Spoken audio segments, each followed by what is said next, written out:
이 시간 우리의 온 마음과 정성을 다해 2021년 9월 둘째 주 주일 예배를 하나님께 드리겠습니다. 다 같이 찬송가 8장 찬양 드리겠습니다.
교동문 41번 시편 97편 말씀입니다.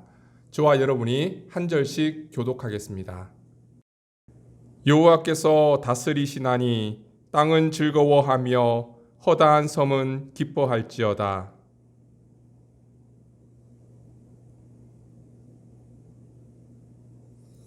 불이 그의 앞에서 나와 사방의 대적들을 불사르시는도다.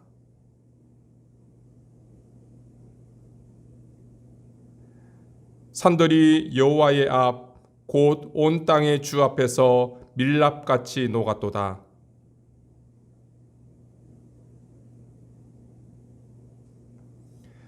조각한 신상을 섬기며 허무한 것으로 자랑하는 자는 다 수치를 당할 것이라.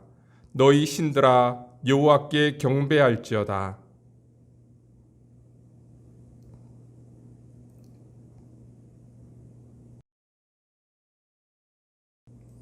여호와여, 주는 온 땅 위에 지존하시고 모든 신들보다 위에 계시니이다.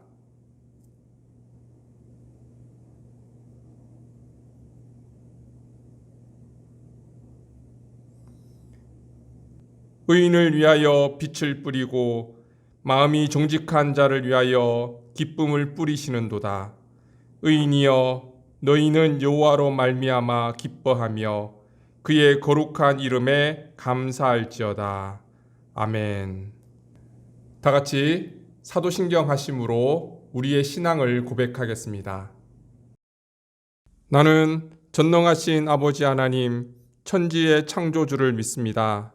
나는 그의 유일하신 아들, 우리 주 예수 그리스도를 믿습니다.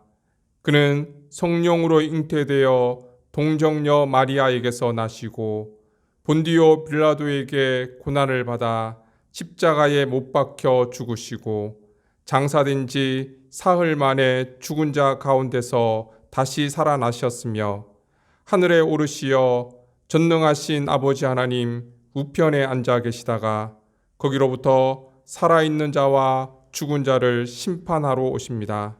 나는 성령을 믿으며 거룩한 공교회와 성도의 교제와 죄를 용서받는 것과 몸의 부활과 영생을 믿습니다. 아멘. 다 같이 찬송가 84장 찬양 드리겠습니다.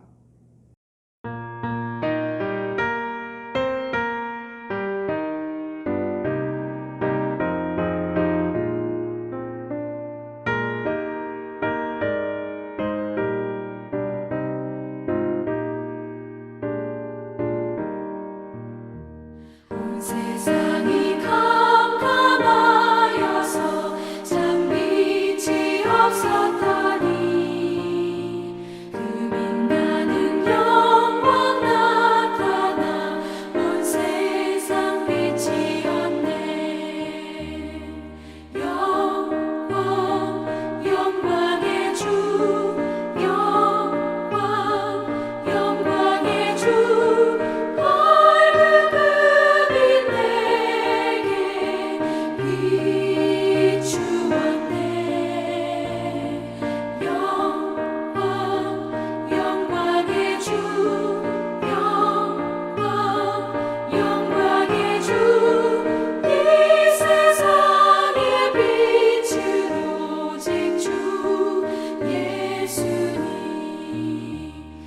말씀을 믿는 사람은 그 마음이 시원하고 주 명령을 준행하는 자 그 길이 환하겠네.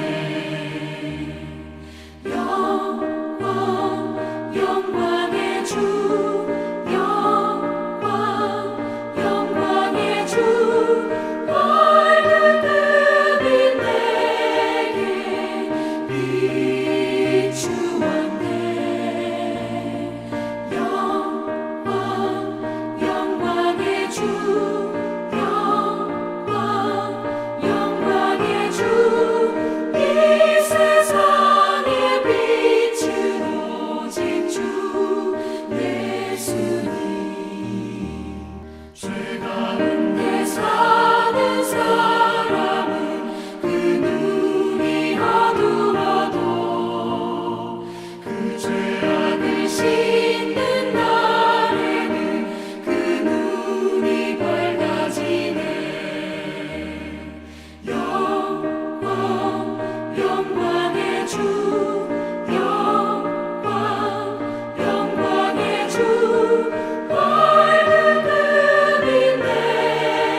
거룩하신 하나님, 지난 한 주간도 주님의 인도하심을 따라 살게 하시고 오늘도 복되고 거룩한 주일을 맞아 우리를 예배의 자리로 불러주시니 감사합니다. 세상의 모든 근심과 걱정, 무거운 짐을 다 주님 앞에 내려놓고 이 시간 오직 하나님만을 바라보며 참된 예배자로 설 수 있도록 도와주옵소서. 주님의 십자가의 사랑과 은혜에 감격하게 하시고 부활의 기쁨과 소망이 넘쳐나게 하여 주옵소서. 감사와 찬송과 영광을 하나님께 올려드립니다. 이 시간 친히 임재하셔서 우리의 예배 가운데 함께 하시고 우리 예배를 기뻐 받아 주옵소서. 지난 한 주간의 삶을 또한 돌아봅니다. 하늘의 시민권을 가진 자로서 위의 것을 구하지 못하고 여전히 땅의 것에 집착하며 하나님께 기도하기보다는 사람을 의지하고 평안하고 즐거울 때 그것이 하나님의 은혜인 줄 깨닫지 못하고 교만했음을 고백합니다. 하나님, 우리의 삶이 모든 것이 하나님의 은혜임을 깨닫고 살아가는 삶이 되게 도와주옵소서. 자비하신 주여, 우리의 부족하고 연약한 모습을 용서하시고 성령님께서 우리 연약함을 도우셔서 하나님의 은혜의 보좌로 우리를 인도하여 주옵소서. 주님이 친히 세우신 믿음의 공동체를 지켜 주옵소서. 코로나 상황으로 함께 모여 예배 드릴 수 없는 상황입니다. 각자의 삶의 처소에서 하나님을 예배하게 하시고 영적으로 나태해지지 않도록 우리의 믿음을 지켜 주옵소서. 이 시대에 교회를 향한 주님의 뜻을 분별할 수 있는 지혜를 허락하여 주시고 각자의 삶의 자리에서 하나님께서 주신 사명 감당함으로 하나님의 기쁨이 되는 삶을 살아갈 수 있도록 인도하여 주옵소서. 우리나라와 민족을 긍휼히 여겨 주옵소서. 혼란과 분열 가운데 있는 이 땅을 회복시키시고 주님의 능력의 손으로 치유하여 주옵소서. 이 땅 가운데 공의가 물같이 정의가 하수같이 흘러 넘치게 하시고 온갖 비리와 불법과 거짓이 사라지게 하시고 주님 주시는 소망 가운데 더 나은 미래를 꿈꾸는 참된 하나님 나라를 이루어가게 하옵소서.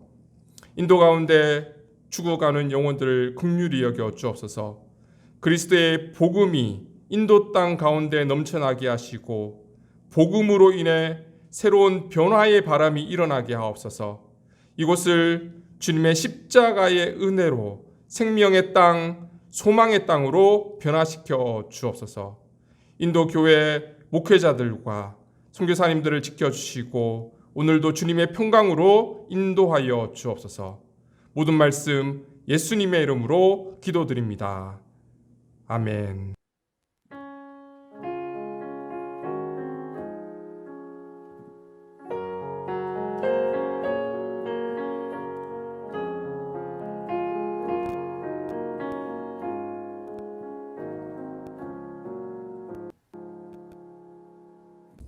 주님의 평강이 여러분과 함께 하시기를 주님의 이름으로 축복합니다. 지금은 대면 예배 금지 상태라 저희가 현장 예배를 드릴 수가 없습니다. 별도의 공지가 있을 때까지 온라인으로 가정 예배를 드릴 수 있기 바랍니다. 오늘 오후 7시 30분 사역위원회가 있습니다. 사역위원들은 기억하시고 참여해 주시기 바랍니다. 수요 기도회를 기억해 주시고요. 나머지 광고는 주보를 참조해 주시기 바랍니다. 하나님께서 오늘 우리에게 주시는 말씀은 빌립보서 4장 1절에서 4절까지의 말씀입니다. 이제 하나님의 말씀을 받들어 봉독하겠습니다. 그러므로 나의 사랑하고 사모하는 형제들, 나의 기쁨이요 멸류관인 사랑하는 자들아, 이와 같이 주 안에 서라. 내가 유오디아를 권하고 순두개를 권하노니 주 안에서 같은 마음을 품으라. 또 참으로 나와 멍에를 같이한 내게 구하노니 복음에 나와 함께 힘쓰던 저 여인들을 돕고 또한 글레멘드와 그 외에 나의 동력자들을 도우라. 그 이름들이 생명책에 있느니라. 주 안에서 항상 기뻐하라. 내가 다시 말하노니 기뻐하라. 아멘.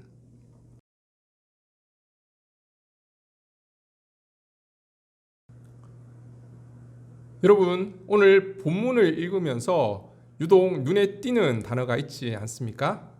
저는 본문을 읽으면서 주 안에서라는 단어가 계속 눈에 들어왔습니다. 바울이 즐겨 사용하는 표현으로 그리스도인의 삶이 무엇인지 한 번에 정리해 주는 것 같습니다. 그리스도인은 주 안에서 살아가는 사람들이 아닙니까?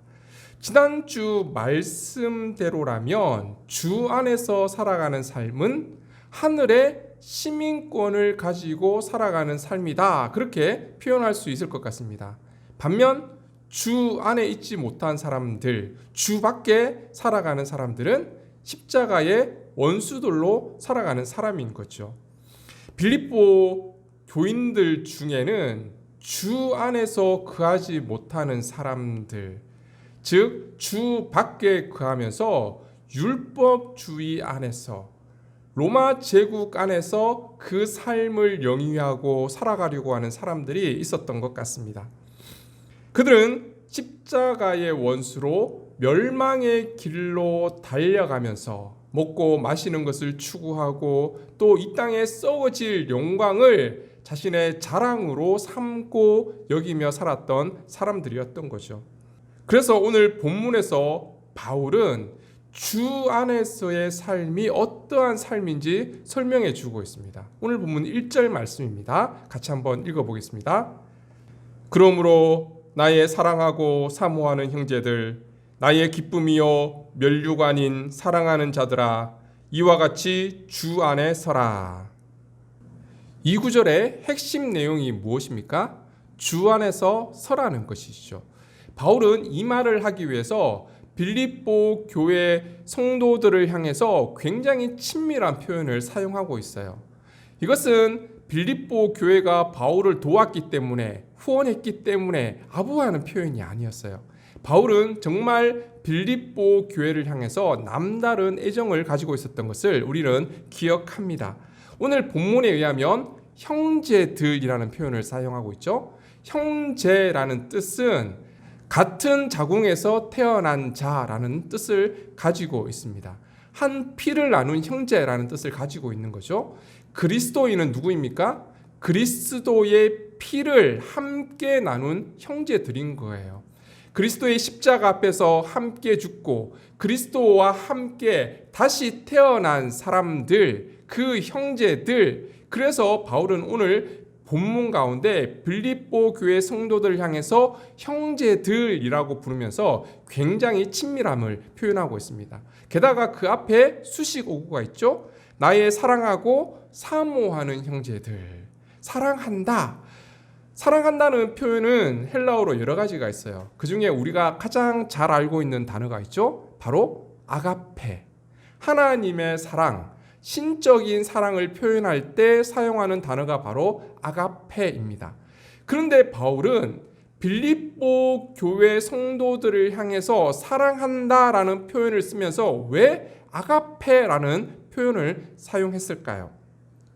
이것은 인간적인 감정에 치우친 사랑이 아니다라는 것이죠. 사실 빌립보 교회 자체가 하나님의 사랑을 의미하는 교회였습니다. 무슨 얘기냐면 빌립보 교회는 바울의 계획과 의지에 따라 세워진 교회가 아니라 하나님의 특별한 사랑에 의해서 세워진 교회였다는 거예요.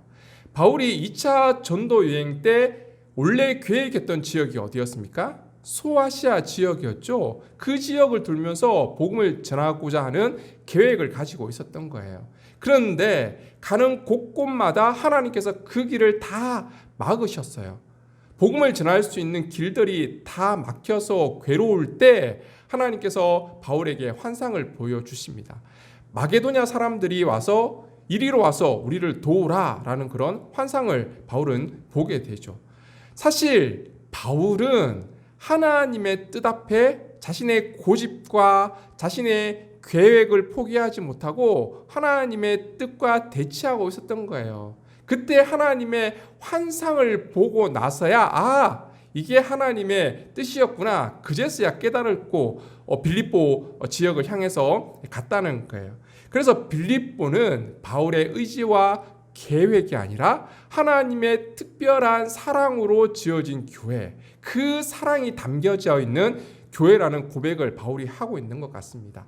그래서 빌립보 교회 성도들을 향해서 사랑한다. 아가페의 사랑, 하나님의 사랑을 함께 고백하고 있는 거예요.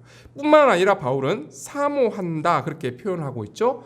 사모하는 것은 그리워하고 열망하는 거잖아요. 이것은 바울이 빌립보 교회를 얼마나 그리워하고 있는지 자신의 인간적인 감정을 표현하고 있는 그런 고백인 것 같습니다. 빌립보서 서두에서 우리가 빌립보 교회에 편지하면서 바울이 빌립보 교회를 어떻게 생각했는지 우리가 잠시 나누었잖아요. 다시 한번 확인해 볼까요? 빌립보서 1장 3절 4절이에요. 내가 너희를 생각할 때마다 나의 하나님께 감사하며 간구할 때마다 너희 무리를 향하여 기쁨으로 항상 간구함은, 또 8절이에요. 내가 예수 그리스도의 심장으로 너희 무리를 얼마나 사모하는지 하나님이 내 증인이시니라. 나는 당신을 생각할 때마다 당신을 나에게 보내주신 하나님에 대해서 늘 감사하고 있습니다. 나는 기도할 때마다 당신이 떠올라서 당신을 생각하면서 기쁨으로 날마다 기도하고 있습니다. 나는 그리스도의 심장을 가지고 당신을 사랑하고 있습니다. 그것은 하나님이 나의 증인이 되십니다. 여러분, 이 정도면 정말 연애 편지 수준 아닌가요? 바울은 연애 편지를 쓰듯이 그렇게 빌립보 교회 교인을 향한 사랑을 표현하고 있었다는 거예요. 그리고 이어지는 말씀을 보면 빌립보 교회를 향해서 나의 기쁨, 나의 면류관, 그렇게 표현하고 있죠. 나의 기쁨이라는 표현이 이전에도 한번 나왔는데 기억하시는지 모르겠어요. 2장 4절입니다. 각각 자기 일을 돌볼 뿐더러 또한 각각 다른 사람들의 일을 돌보아 나의 기쁨을 충만하게 하라. 여기서 나의 기쁨이라는 것은 물론 바울의 기쁨을 말하고 있지만 또한 하나님의 기쁨을 표현한 거예요. 즉 겸손함으로 서로 섬기고 자기 일처럼 남의 일을 돌보는 일, 그것이 바로 하나님께서 기뻐하시는 일이고 그것으로 인해서 바울, 나 또한 기뻐한다, 그렇게 표현을 한 거예요. 오늘 본문도 비슷합니다. 나의 기쁨, 나의 면류관, 빌립보 교회 교인 자체가 나의 기쁨이요 나의 상급이 된다, 그렇게 표현하고 있습니다. 비록 빌립보 교회 내에 여러 가지 문제가 있고 다툼이 있고 분열이 있지만 그럼에도 불구하고 끝까지 믿음을 지킬 것이고 또한 믿음 가운데 그 문제를 잘 해결해 나가서 하나님의 기쁨이 되는 교회가 될 것이다 라는 기대와 확신을 바울이 가지고 있었던 거예요. 지금도 나의 기쁨이지만 빌립보 교회 교인들이 하나님 앞에 섰을 때 하나님의 기쁨이 되는 존재, 그로 인해서 바울의 면류관이 되는, 상급이 되는 존재가 될 것이다. 바울은 그렇게 확신을 가지고 있었던 거예요. 아무튼 이러한 친밀한 표현을 통해서 바울이 하고 싶은 말의 핵심은 주 안에 서라라는 거예요. 서라라는 것은 굳건히 서라라는 군대 용어예요. 군대에서 진을 짜고 또 스크럼을 짜지 않습니까? 그래서 방어의 진을 치고 있는 그 형태를 가리켜서 바로 선다, 굳건히 그 자리를 지키고 서 있어라 라는 표현이에요. 여러분, 로마 군대가 세계를 제패한 이유를 아십니까? 원래 로마 군대가 그렇게 대단한 군대가 아니었습니다. 로마가 작은 도시 국가였던 시절 로마는 그리스 군인의 체제를 가지고 와서 군대를 조직하긴 했지만 오합지졸이었어요. 그래도 오합지졸의 군대였지만 그 당시 로마 주위에 있는 나라들을 정복해 나가는 데는 크게 문제가 없었던 거예요. 그런데 로마가 한 번은 전쟁을 했는데 크게 대패를 한 적이 있습니다. 바로 알프스 북쪽에 살고 있던 골족, 이 사람들을 만난 이유인데요. 그들은 로마인보다 머리가 하나 더 컸고요. 또 굉장히 체격도 좋고 또 전투적이고 야만스러운 민족이었던 거예요. 당시 로마는 그리스식의 군대 체제를 가지고 와서 갑옷과 청동 방패와 또 아주 멋지게 이렇게 진을 치는 그런 전술을 가지고 전쟁에 임했거든요. 그런데 이 골족은 그런 진열도 없고 무조건 힘으로 밀어붙이는 거예요. 그리고 갑옷도 없고 그냥 우통을 벗고 도끼에다가 뭐 창을 들고 칼을 휘들고 너무 무섭게 달려들었기 때문에 로마 군인들이 그 모습을 보고 겁에 질렸던 거예요. 그래서 그 전쟁에 대피하고 말았습니다. 그런데 바로 이 골족이 로마를 함락시켰음에도 불구하고 로마를 차지하지 않고 그냥 여자들과 돈을 받고 아싸 좋다 그러고 다시 돌아갔던 거예요. 그 이후에 로마가 군대를 다시 조직합니다. 이래서는 안 되겠다. 그래서 모병제를 실시하죠. 전문 군인들을 모집합니다. 그리고 그들을 훈련시키고요. 또 전열을 가다듬기 위해서 방패도 새로운 것으로 개량합니다. 그래서 로마 군대가 진을 치는데 조금 더 견고하게 진을 치기 위해서 그들은 계속해서 훈련을 했습니다. 그리고 굉장히 빠른 속도로 이동하면서 진을 칠 수 있게 그런 훈련을 해왔던 거예요. 그래서 첫 번째 진이 전쟁에서 힘이 빠지면 두 번째 진이 또 앞에 나와서 싸우고 그 다음 진이 또 나오고 싸우고 이런 훈련을 반복해서 했던 거예요. 그렇게 강한 군대를 만들었던 로마가 세계를 제패할 수 있었던 거예요. 오늘 본문에서 말하는 의미가 바로 이런 거예요. 전투 상황에서 그 진이 무너진다는 것은 결국 전쟁에서 패하는 것을 의미하잖아요. 오늘 본문에서 서다라는 표현이 바로 이런 표현이에요. 끝까지 진을 치고 버티고 이겨내라는 뜻이에요. 여기에는 두 가지 의미가 내포되어 있습니다. 먼저는 국건이 서긴 서는데 어디에 서냐가 중요하죠. 반석 위에 서느냐 모래 위에 서느냐 그건 굉장히 중요한 문제예요. 그래서 바울은 주 안에서 서라 그렇게 얘기하잖아요.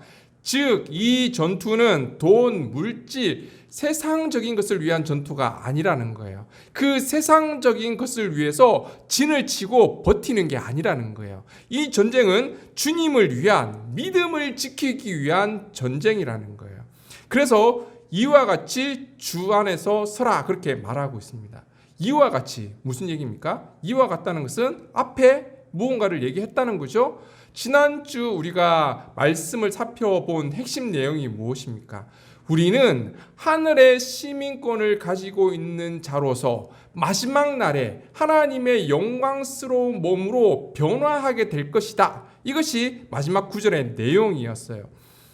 다시 말하면 이 전쟁은 믿음의 싸움인데 믿음을 위한 전쟁인데 그 전쟁의 승패가 이미 결정되어 있다라는 뜻입니다. 그리스도의 십자가의 사건을 통해서 이 전쟁은 이미 승리가 선포되어 있는 전쟁이에요. 그래서 우리가 이 땅에서 하는 전쟁은 결국 승리를 향해서 나아가는 전쟁이라는 거예요. 그냥 그 집만 지키고 있으면 우리는 전쟁에서 승리할 수 있다라는 사실입니다. 그러면 진을 지키고 버틸 수 있는 힘은 어디서 오는가요? 이거는 내가 내 힘으로 버티고 지킬 수 있는 그런 전쟁이 아니라는 거예요. 이 힘도 주 안에서 주님의 능력 안에서 버티는 거예요. 그래서 예수님은 마태복음 7장 24절에서 27절에 이렇게 말씀하셨습니다. 그러므로 누구든지 나의 이 말을 듣고 행하는 자는 그 집을 반석 위에 지은 지혜로운 사람 같으니 비가 내리고 창수가 나고 바람이 불어 그 집에 부딪히되 무너지지 아니하나니 이는 주추를 반석 위에 놓은 까닭이요 나의 이 말을 듣고 행하지 아니하는 자는 그 집을 모래 위에 지은 어리석은 사람 같으리니 비가 내리고 창수가 나고 바람이 불어 그 집에 부딪힘에 무너져 그 무너짐이 심하니라. 여러분, 그리스도인의 삶을 지탱할 수 있는 힘이 어디서부터 옵니까? 우리를 든든히 떠받치고 있는 반석, 예수 그리스도, 그분으로부터 온다는 거예요. 모래 위에 집을 짓게 되면 쉽게 무너질 수밖에 없습니다. 외부의 적대자들의 공격을 받고 핍박을 받고 내부의 분열의 문제까지 겪고 있었던 빌립보 교회 성도들에게 그들의 삶과 신앙을 지탱할 수 있는 힘이 어디서부터 오는가? 바울은 그것을 오늘 본문을 통해서 설명해 주고 있습니다. 우리는 하나님의 은혜를 입은 자로서 하늘나라의 시민으로서 예수님의 십자가와 재림 이 사이를 어떻게 그리스도인으로서 살아가야 하는가, 그것이 참으로 중요하다는 이야기예요. 여러분, 신앙생활은 주 안에 거하느냐 아니면 주 밖으로 끌려 나가느냐의 싸움인 거야. 주 안에는 이미 승리가 주어져 있습니다. 그래서 우리는 주 안에서 믿음을 지키고 견고한 진을 치고 물러서지 않는 믿음으로 이 땅을 살아가야 한다는 거예요. 여러분, 우리를 주 밖으로 끌어내려고 하는 세상의 수많은 유혹들 가운데 굳건히 믿음을 지키고 주 안에 온전히 설 수 있는 여러분이 될 수 있기를 바랍니다. 두 번째, 주 안에서 같은 마음을 품어야 합니다. 오늘 본문 2절 말씀입니다. 내가 유오디아를 권하고 순두개를 권하노니 주 안에서 같은 마음을 품으라. 유오디아와 순두개 두 여성의 이름이 등장하고 있습니다. 빌립보 교회 내에 있는 두 여성 대표였던 것 같아요. 빌립보 교회는 개척할 때부터 루디아 기억나시죠? 여성들을 중심으로 교회가 개척이 되었습니다. 그래서 아마 다른 교회보다 여성들의 파워가 좀 세지 않았을까? 그렇게 충분히 짐작해 볼 수 있습니다. 그런데 그 두 여성 지도자가 분열하고 다퉜는데 이게 좀 심각했던 것 같아요. 교회에 공식적으로 문제가 될 만큼 모든 교인들이 다 알 만큼 아마 큰 다툼이었던 것 같습니다. 왜냐하면 바울이 편지를 쓰면서 두 사람의 이름을 이니셜로 처리한 것도 아니고 아예 그냥 두 명의 이름을 다 지목해 버립니다.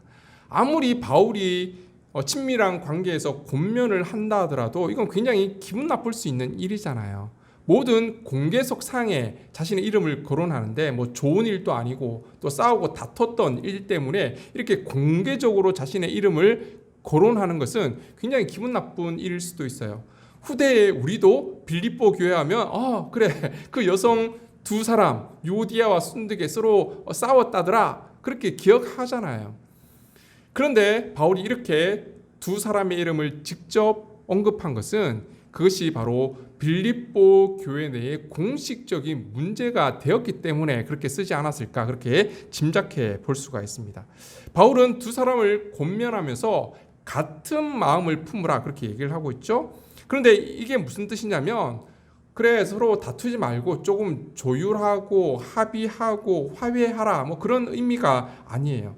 다툼 때문에 교회에 덕을 세우지 못하고 도대체 이게 무슨 꼴이냐, 좋은 게 좋은 거 아니냐, 화해하고 서로 조금씩 양보하고 이해하고 그렇게 이 문제를 좀 해결해, 그런 의미가 아니라는 거야. 이건 해결책이 아니에요. 이거는 미봉책이에요. 잠시 문제를 덮어둘 수 있을지 모르겠지만 근본적인 해결책이 될 수는 없습니다. 또 다른 문제가 생기면 이 두 사람은 또 다시 싸우고 분열할 수밖에 없다는 거예요.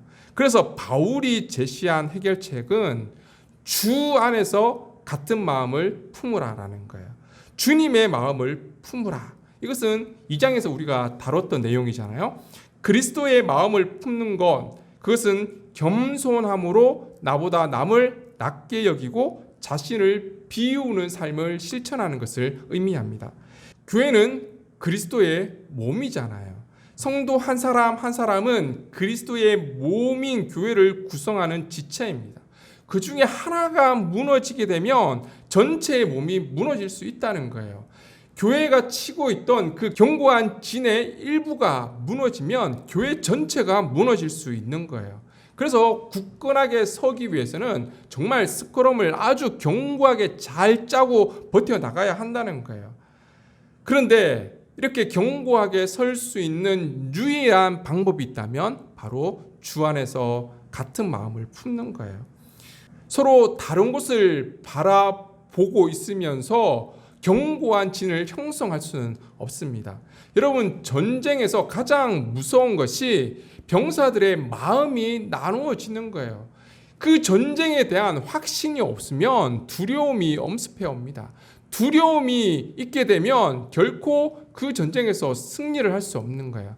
그래서 스포츠도 정신력을 굉장히 강조하잖아요. 예를 들어 우리나라가 브라질과 축구를 하는데 우리는 브라질을 절대 이길 수 없어. 우리가 브라질을 어떻게 이겨? 이런 마음으로 경기를 하면 결코 이길 수 없습니다. 그래서 오늘 본문 3절에 바울은 이렇게 말합니다. 또 참으로 나와 멍에를 같이 한 내게 구하노니 복음에 나와 함께 힘쓰던 저 여인들을 돕고 또한 글레멘드와 그 외에 나의 동력자들을 도우라. 그 이름들이 생명책에 있느니라. 쟤는 나하고 정말 안 맞아. 나 쟤하고 절대 일 같이 못해. 이런 생각을 가지고 있으면 무슨 일을 해도 안 맞아요. 무슨 일을 해도 부딪히고 싸울 수밖에 없다는 거예요. 그래서 바울은 나와 멍에를 같이 한 자에게 그들을 도우라 그렇게 말하고 있습니다. 나와 멍에를 같이 한 자 누구일까요? 여러 썰이 참 많이 있습니다. 어떤 사람은 유오디아와 순두의 남편이 아니냐, 또 어떤 사람은 아니다 디모데다, 에바브로 디도다, 아니야 신라야, 아니야 누가야, 사람들이 추측할 수 있는 사람들이 다 나와요. 심지어는 그것은 개인을 향해서 말한 것이 아니라 빌립보 교회 교인 전체에게 하는 말이야 그렇게 말하는 사람들도 있습니다. 그런데 여기서 중요한 건 그 사람이 누구인지가 아니라 멍에를 같이 한 자였다는 거예요. 멍에를 같이 한다는 게 무슨 뜻입니까?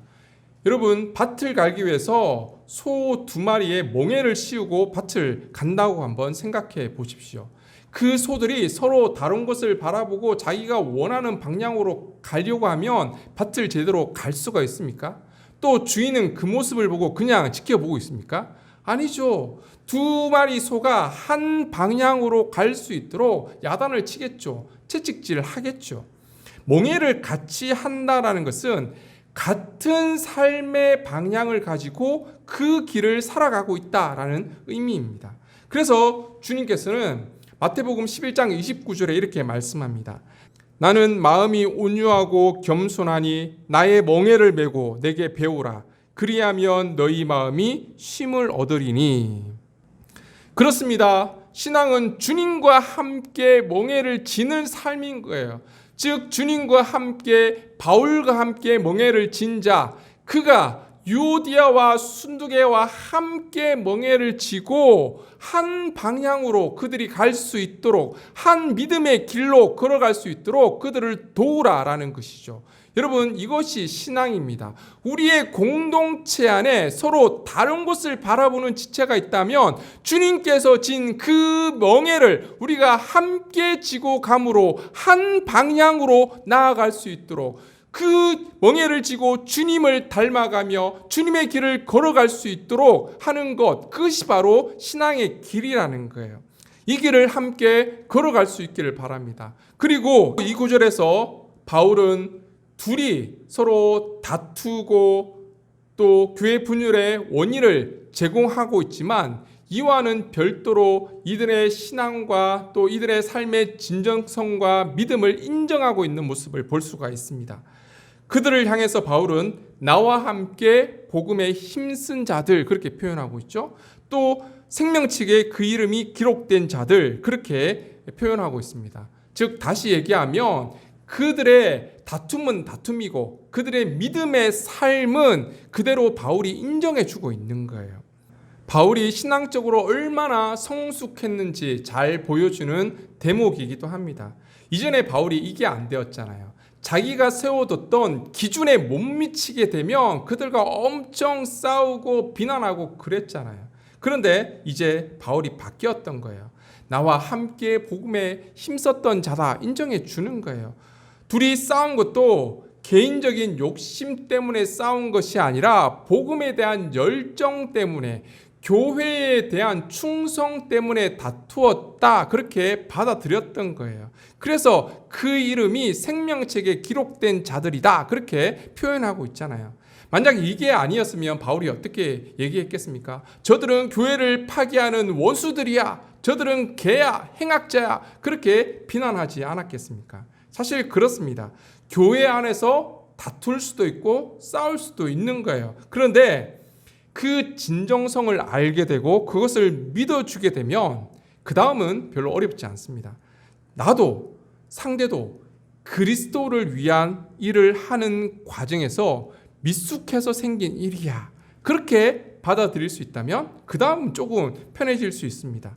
그런데 그걸 인간적인 감정을 가지고 끝까지 싸우게 되면 사실 답이 없는 거예요. 그래서 바울이 뭐라 그럽니까? 주 안에서 한 마음을 품으라. 네 고집 끝까지 가져가지 마. 고집을 끊고 주님의 뜻에 순종하고 복종해. 이런 얘기는 거예요. 주 안에서 같은 마음을 품는 것은 자신의 생각을 내려놓고 자신의 고집과 아집을 내려놓고 주님을 바라보고 주님의 뜻에 자신의 마음을 굴복하는 거예요. 교회 안에서 이 부분만 인정해주면 정말 그 다음은 어렵지 않습니다. 주님을 위한 일들이기 때문에 나보다 남을 낮게 여기고 겸손함으로 자신을 비울 수 있는 삶을 살아갈 수 있는 거예요. 왜냐하면 교회는 기업이 아니잖아요. 효율성을 따지거나 또는 경제성을 추구하는 곳이 아니잖아요. 교회는 방향성을 추구하는 것이고요. 생명의 가치를 추구하는 곳입니다. 내 생각에 내 방법이 더 효율적인 것 같아요. 분명히 이렇게 하면 더 효율도 좋고 더 경제적인 게 분명합니다. 하지만 교회는 조금 느려도 효율성이 떨어지더라도 주님을 위한 일이기만 하다면 함께 같은 방향으로 갈 수만 있다면 그 길을 선택하는 거예요. 내 고집과 내 생각을 내려놓고 그 길을 함께 걸어가는 것, 그것이 바로 교회라는 거예요. 여러분, 서로 이 진정성을 믿어줄 수 있기를 바랍니다. 주 안에서 같은 마음을 품을 수 있기를 바랍니다. 그래서 우리 교회는 조금 느리더라도 바른 방향을 향해서 하나님 나라를 향해서 한 걸음 한 걸음 전진할 수 있는 그런 교회가 되어질 수 있기를 바랍니다. 세 번째, 바울은 주 안에서 항상 기뻐할 것을 명령하고 있습니다. 오늘 본문 4절 말씀입니다. 주 안에서 항상 기뻐하라. 내가 다시 말하노니 기뻐하라.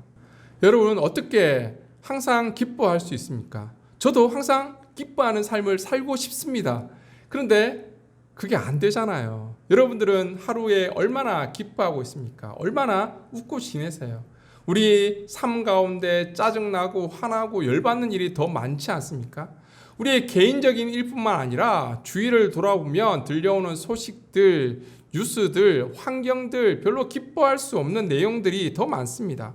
한 번은 제가 뉴스를 보고 있는데 뉴스에서 나오는 소식이 어떻습니까? 불법과 불공정, 불의, 서로 비판하고 서로 헐뜯고 물어뜯고 싸우고 뭐 이런 내용들이잖아요. 그래서 제가 너무 답답해하고 있으니까 그것을 본 아내가 그런 뉴스만 좀 보지 말고 사회면에 나와 있는 따뜻한 내용의 뉴스를 좀 보라고. 그런 뉴스를 보면서 마음이 정화될 수 있으니까 그런 내용을 찾아보라고 그렇게 얘기를 하더라고요. 듣고 보니까 그 얘기가 맞는 것 같아요. 그래서 그래, 어두운 내용만 보지 말고 가슴 따뜻한 내용을 보면 그래도 아직 희망이 있구나, 아직 살만한 세상이구나, 이런 것을 느낄 수 있지 않을까 생각되어서 뉴스의 사회면을 찾아보았습니다. 그런데 아무리 찾아봐도 그런 따뜻한 내용의 뉴스가 없는 거예요. 다들 자극적인 내용의 뉴스뿐이었습니다. 뉴스 조회수를 늘리기 위해서 사람들이 관심 갖는 자극적인 그런 내용들의 뉴스만 나와 있는 거예요. 사람들이 그런 뉴스를 좋아하고 많이 보니까 기자들도 그런 기사를 많이 쓰는 거겠죠. 그만큼 사람들의 삶이 기쁘지 못하다는 거예요. 항상 기뻐하라. 저도 항상 기뻐하는 삶을 살고 싶죠. 그런데 우리가 살아가는 이 땅 가운데 항상 기뻐하며 살아가는 일, 그것은 불가능한 일에 가깝지 않습니까? 그럼에도 불구하고 오늘 본문에서 바울은 항상 기뻐하라 그렇게 명령하고 있습니다. 이것을 어떻게 받아들여야 할까요? 그래서 바울은 전제를 달죠. 주 안에서 항상 기뻐하라. 무슨 뜻입니까? 주님께서 이 땅에 오셔서 십자가를 지셨을 때 우리의 모든 인간의 죄의 짐을 담당하셨다는 거예요. 우리의 모든 삶의 짐, 우리의 삶의 고통, 근심, 걱정, 염려, 모든 짐을 주님께서 다 담당하시고 우리를 자유롭게 하시고 우리를 구원해 주셨다는 사실이에요. 우리가 예수님을 믿는 순간, 예수님을 구주로 받아들이는 순간 우리는 이 모든 죄의 짐에서, 삶의 짐에서 자유로워질 수가 있습니다. 구원받은 인간으로 살아갈 수 있다는 거예요. 그런데 문제는 이 땅의 구원이 완전한 건 아니라는 거예요.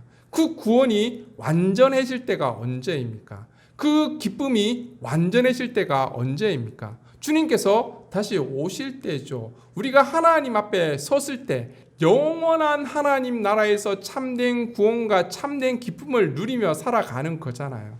그런데 이 땅에서 어떻게 우리가 항상 기뻐하는 삶을 살 수가 있을까요? 그 해답이 히브리서 11장 1절에 기록되어 있습니다. 믿음은 바라는 것들의 실상이요 보이지 않는 것들의 증거니. 그렇습니다.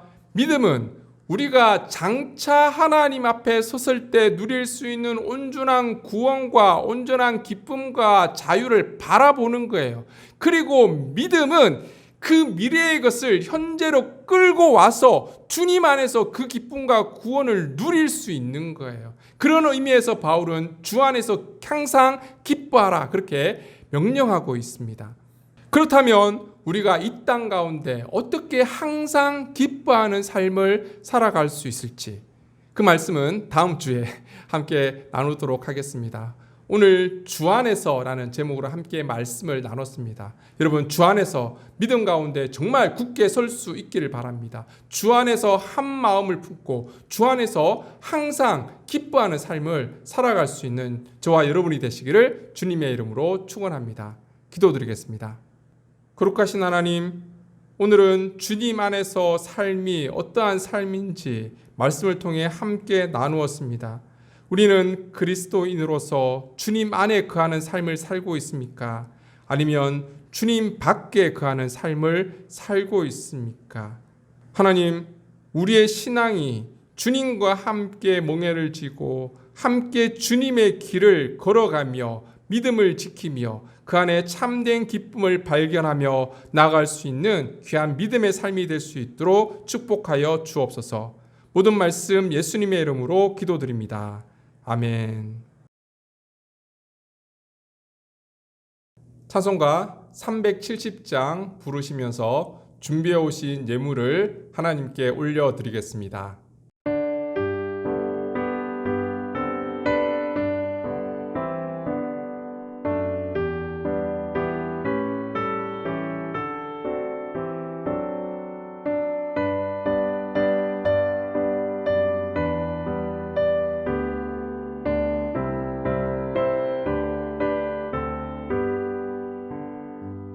주 안에 있는 나에게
은혜로우신 하나님, 우리를 주님의 백성으로 삼아주시고 언제나 우리를 주목하시며 하나님의 신실하심으로 우리를 지키시고 인도해 주심을 감사드립니다.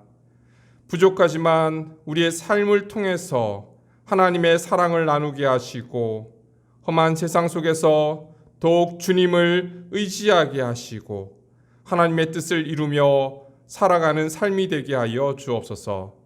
이 시간 우리의 가정과 직장과 삶의 터전을 지켜주신 하나님의 은혜와 사랑에 감사하며 정성껏 준비한 예물을 하나님께 올려드립니다.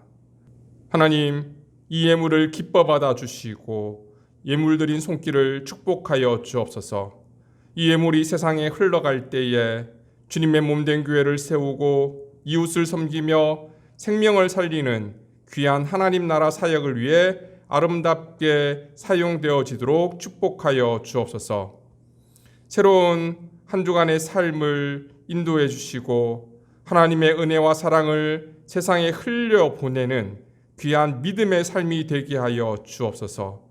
하늘의 시민권을 가진 자로서 위의 것을 찾고 하나님의 뜻을 이루며 살아가는 삶이 되게 도와주옵소서. 진학을 준비하는 믿음의 자녀들이 있습니다. 하나님, 지혜를 허락하시고 준비하는 모든 과정 위에 하나님의 인도하심을 경험하게 하옵소서. 흩어져 있는 주의 자녀들 주님의 평강으로 인도하시고 육체적 질병 가운데 있는 교우들에게 치유와 회복의 은혜를 더하여 주옵소서. 모든 말씀 예수님의 이름으로 기도드리며 이제는 길이요 진리요 생명 되신 우리 구주 예수 그리스도의 은혜와 하나님 아버지의 무한하신 사랑하심과 성령님의 교통하심이 주 안에 굳게 서며 주 안에서 같은 마음을 품으며 주 안에서 항상 기뻐하는 삶을 살아가기를 원하는 사랑하는 주님의 백성들과 자녀들 위해 모든 이 땅의 교회와 선교사님들 위해 이제로부터 영원토록 함께 하시기를 간절히 축원하옵나이다. 아멘.